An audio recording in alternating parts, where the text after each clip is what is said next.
But say someone has a really good idea. All entrepreneurs really, they can either bootstrap the heck out of something and try to get where they want to get to, and which is fine. Or if they've really got something, they need to go for funding. And you know, what's your take on funding if you're an entrepreneur? And I know that's how long's a piece of string, because it could very much depend. It could be an oil company where you got to get millions of dollars to do a drill, or it could be just a simple little software program that a $20,000 angel could actually fund that sort of stuff. Where do people start looking for funding? How do they go after that sort of stuff?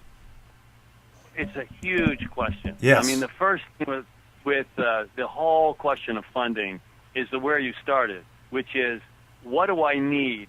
And you balance that against, of course, what's possible. There's certain kinds of deals that just don't raise certain kinds of money, and certain kind of teams will never. A good piece to remember is that you only get 100 points of equity. There's never any more than that. Yeah. And money is really expensive. So there are two schools of thought. One is raise as much as you can whenever you can. The old saying, when take a cookie when cookies are passed. I'm not sure I'm that big a fan of that mindset. I mean, I certainly understand the idea that money is more available at certain times in the cycle than others, but I'm a big believer you should never raise money just to raise money. You should raise money because you know why, and only raise what you feel you need.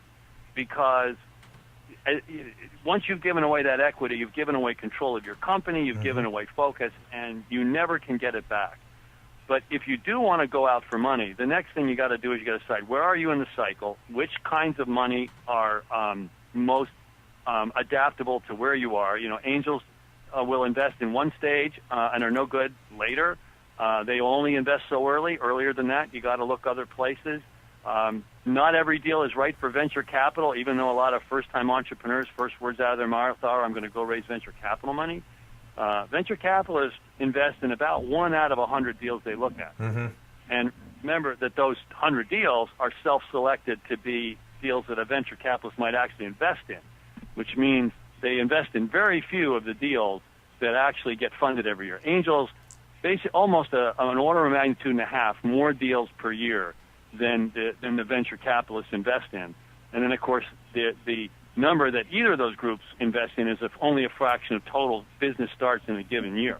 Is that more because there's a lot of bad stuff that comes out, or is it more people don't understand how to position their service offering, product, the value prop, anything like that? Or is it's probably a combination of both? I kind of answered my own question, but what's your take on that?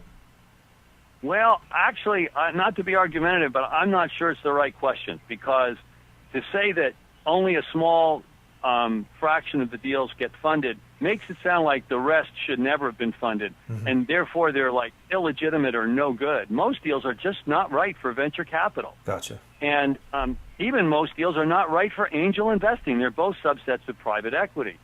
The legitimacy of a business, to me, is only judged by the meeting the needs of the founders that created it. Mm-hmm. If they've created a kind of a business that either that wants to be venture capital grade or that needs to be, then that's where they go. But the fact that they didn't get funded by a venture guy because they never belonged there in the first place does not mean they're not a good entrepreneur. Gotcha.